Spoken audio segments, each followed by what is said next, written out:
اچھا، اسی طرح سے آنکھوں میں دوائی ڈالنے والا بھی ایک مسئلہ آتا ہے، اور کان میں دوا ڈالنے کا مسئلہ آتا ہے، اور بعض اوقات یہ ہوتا ہے کہ مثلا کان بند ہوا ہے، جا کے ہمیں کان کھلوانا ہے، ویکس وغیرہ ہے، تو ایک سرنجنگ کا ایک پروسیس ہے، وہ کیا جاتا ہے کان میں پریشر کے ساتھ مثلا پانی مار کے، اور ویکس وغیرہ کو جو ہے وہ نکالا جاتا ہے۔ اس سے بھی روزے پر کوئی فرق نہیں پڑتا۔ یعنی اس میں 3 حصے بنیں گے، یعنی ایک تو آنکھوں میں دوا ڈالنا، چاہے اس کا ذائقہ حلقے میں محسوس کیوں نہ ہو،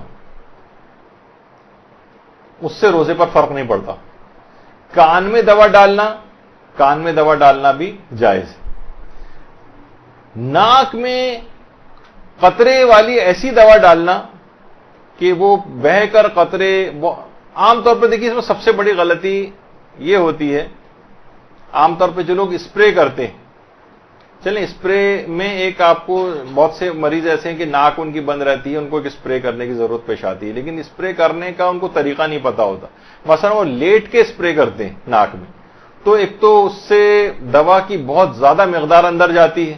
اور اتنا تیزی کے ساتھ قطروں کی صورت میں ان کے حلق سے نیچے اتر جاتی ہے دوا، جس سے روزہ باطل ہو جاتا ہے۔ تو ناک میں قطرے اس طرح سے لیٹ کے ڈالنا، اس میں لازمی وہ قطرے جو ہے نا وہ غذا کی نالی میں چلے جاتے ہیں۔ حلق سے نیچے کوئی چیز اگر آپ نے ناک میں دوا ڈالی اور وہ حلق سے نیچے اتر گئی تو روزہ باطل ہو جائے گا۔ اب آپ لاکھ کہیں کہ بھائی اس کے بغیر تو سانس نہیں آ رہا، ٹھیک ہے وہ مجبوری کی حالت میں چلا جائے گا، نہیں سانس آ رہا تھا، اس نے دوا ڈالی، کم سے کم یہ روزہ اس کا باطل ہو گیا، بعد رمضان اس کو قضا کرنی، کفارہ کوئی نہیں دینا۔ لیکن اگر وہ احتیاط کے ساتھ مریض مثلا اسپرے فارم میں کوئی ڈراپس بھی ہیں، تو بھی اگر اس کو جو وہ ہوتا ہے اسپرے، اس کے کنٹینر کے اندر اس دوا کو اگر منتقل کر کے اور پھر مثلا ناک میں اسپرے کی صورت میں کرے۔ اچھا، بہت سے مریض کہتے ہیں ہم اسپرے کرتے ہیں تو ہمیں منہ میں ذائقہ محسوس ہوتا ہے۔ دیکھیے منہ میں ذائقہ آنا کوئی معیار نہیں،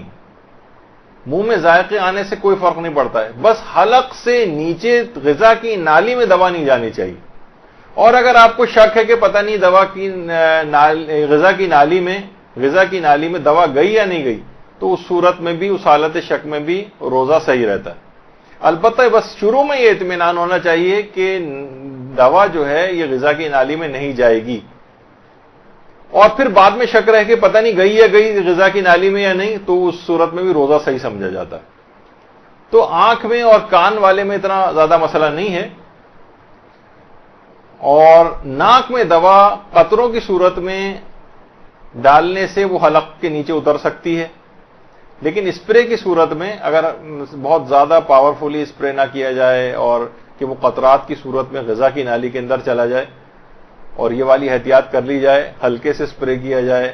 تو امید ہے کہ اس کا وہ مسئلہ بھی حل ہو جائے گا اور اس کی غذا کی نالی میں بھی دوا نہیں جائے گی۔ اسپرے کی صورت میں اتنا مسئلہ نہیں،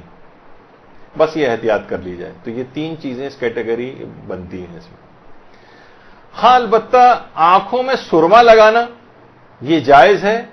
لیکن اگر اس کا مزہ یا بو حلق تک پہنچے تو یہ مکروہ ہے۔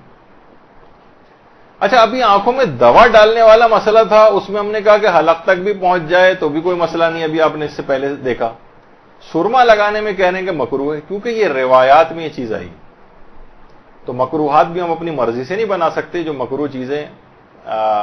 فقہ میں احادیث کے اندر آئی ہیں صرف اس حد تک، تو سرما لگانے سے اگر